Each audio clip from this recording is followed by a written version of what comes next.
তো hello guys, কেমন আছো তোমরা? আশা করি সবাই খুবই ভালো আছো। তো আজকে আমরা আবারও খেলতে চলেছি হচ্ছে ক্রাফটম্যান 4।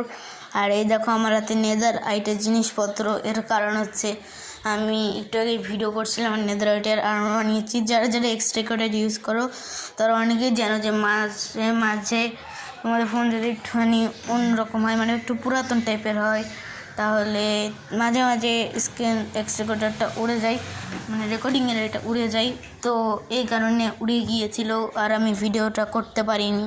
তাই সবার কাছে আকুতি মিনতি করতেছি, আমাকে ক্ষমা করে দিও। আর এখানে স্মিথিং টেমপ্লেট, নেদারাইট আর ডায়মন্ড এগুলো একসাথে রাখলেই হয়ে যায় হচ্ছে নেদারাইটের আর্মর।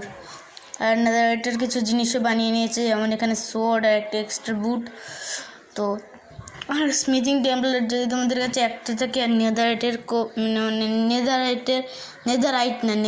যে কবলস্টোন টাইপ জিনিসটা রয়েছে ওইটা যদি তোমাদের কাছে থাকে, এই দুটো জিনিস থাকলেই তুমি স্মিথিং টেমপ্লেটের ডুপ্লিকেট বানাতে পারবা।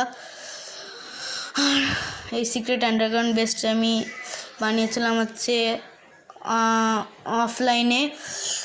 আর মানে কারণ অনেকদিন আমার ফোনে এমবি ছিল না, কালকে অনেক কষ্ট করে মাইনক্রাফট মুভির রিভিউটা বানাইছিলাম। মানে অনেক দিন ধরে আগে আমি এইসব ভিডিও করতাম, কিন্তু বর্তমানে এখন আমি গেমিং ভিডিও করা শুরু করে দিয়েছি।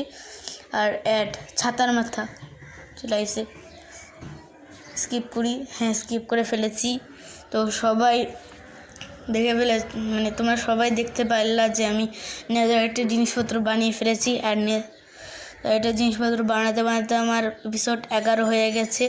আমি এগুলো সব অফলাইনে খুঁজে ফেলেছি, কারণ ফোনে এমবি ছিল না, খেলতে খেলতে খুঁজে পেয়ে গিয়েছে। আর সিক্রেট আন্ডারগ্রাউন্ড বেসটা তো অফলাইনেই বানিয়েছি, উপরে চলে আইছি। আর এই ট্রাক্টরের নিচেই সিক্রেট আন্ডারগ্রাউন্ড বেসটা রয়েছে। তো ভিডিওটা আজকের মতো এই পর্যন্ত। কি আশা করি তোমাদের সবার খুবই ভালো লেগেছে। ভিডিওটা একটু ছোটো হয়েছে, কিন্তু আশা করি তোমাদের ভালো লেগেছে। রাত হয়ে গেছে, তো চলো এবার আমাদের ঘুমিয়ে পড়া উচিত। ঘুমিয়ে পড়ি, নাক ডেকে ঘুমাবো। আর আজকে আমি নিজের চ্যানেলের লোগো ভাবতেছি চেঞ্জ করব। সবাই লাইক সাবস্ক্রাইব করে দিও। আসসালামু আলাইকুম। সবাই ভালো থেকো, সুস্থ থেকো। নেক্সট ভিডিওর জন্য ওয়েট করো।